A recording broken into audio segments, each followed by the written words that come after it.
अयोध्येतील भव्य मंदिरात प्रभू श्रीरामांच्या आगमनाने देशभरातील नागरिक जल्लोष व्यक्त करत असताना प्रभू श्रीरामांच्या प्रथम दर्शनाने जीवन सार्थक झाल्याची भावना राम भक्तांमध्ये निर्माण झाली आहे। अयोध्येतील भव्य मंदिरात देशाचे प्रधानमंत्री नरेंद्र मोदी आणि राजसंघाचे सरसंघचालक डॉक्टर मोहन भागवत यांच्या उपस्थितीत प्रभू श्रीरामांची प्राणप्रतिष्ठापना झाली।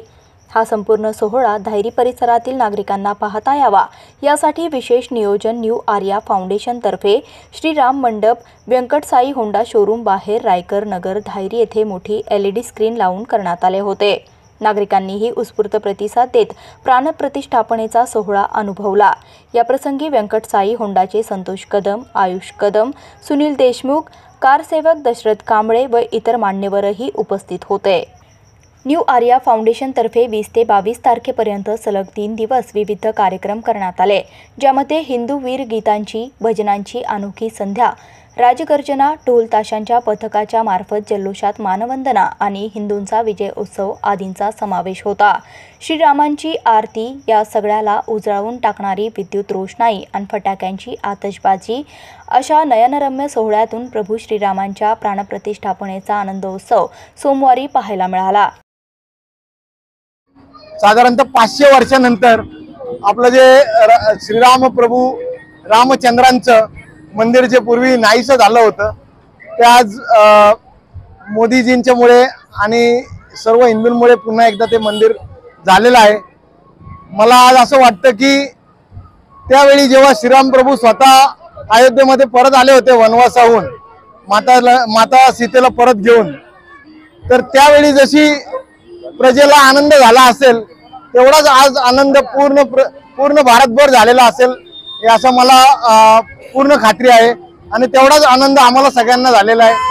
आणि याच निमित्त संतोषजी कदम हे आमचे जे मित्र आहेत त्यांनी न्यू आर्या फाउंडेशनच्या वतीने आणि व्यंकटसाई होंडाच्या वतीने जो एवढा 3-4 दिवसाचा मोठा कार्यक्रम घेतला त्याबद्दल मी त्यांना खूप खूप धन्यवाद देतो। खूप आनंद झालाय। प्रभू रामांचं आपल्या याच्या परत आगमन झालेलं आहे, त्याच्याबद्दल सरकारचे बी आभार मानतो आणि आपले कारसेवकांचे जे बलिदान आज रुजू झालेलं आहे त्यांच्या यांना आनंद वाटेल। आता कदम साहेबांनी आमच्या या एरिया धायरी एरियामध्ये एवढा चांगला कार्यक्रम घेतला, असं वाटलं की खरंच की वा त्यावेळेची आठवण आता झाली आम्हाला जागवी, की बाबा काहीतरी यशस्वी झालं आपलं, आपण तिथून सुख मी एकदम व्यवस्थित आलो, मित्रांनी मला सहकार्य केलं, इथपर्यंत पोहोचेपर्यंत मला जीवा जीव नव्हता, पण आता सभानं वाटतं की बाबा काहीतरी घडलं आता आपल्या आयुष्यामध्ये, काहीतरी आपण एक चांगली छोटीशी गोष्ट केली, लय मोठी नाही म्हणतात। त्या कारसेवक मागे भरपूर लोक होते, पण माझ्याकडून फुलाची पाकळी म्हणून तिथं मी गेलो आणि ते बघितलं ना, ते समाधान आता वाटतंय मला आज 2 गोष्टी, एक आनंद पण होते आणि दुर्भाग्य पण वाटते। दुर्भाग्य या गोष्टीचं वाटतंय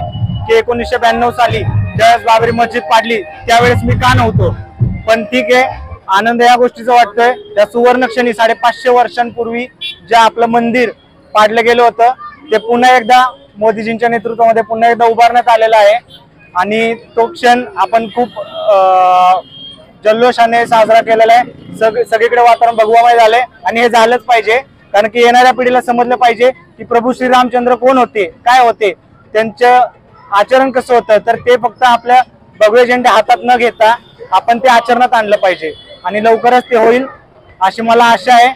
आणि अजून एक गोष्ट सांगू इच्छितो, हा राम मंदिर हे प्रभू श्रीरामचंद्र म्हणजे मर्यादा पुरुषोत्तम मर्यादामध्ये झालेलं आहे, पण अजून येणारे काशी विश्वनाथ आहे, मथुरा आहे, तर मथुरेचा विषय श्रीकृष्ण नटखटपणा तर होणारच आणि तिथून पुढे काशी विश्वनाथ। या कार्यक्रमानंतर कारसेवकांचे विशेष सन्मान करण्यात आले। प्रभू श्रीरामांची प्राणप्रतिष्ठापना निमित्त धायरी परिसरात मोठ्या प्रमाणावर मिठाईचे वाटप करण्यात आले।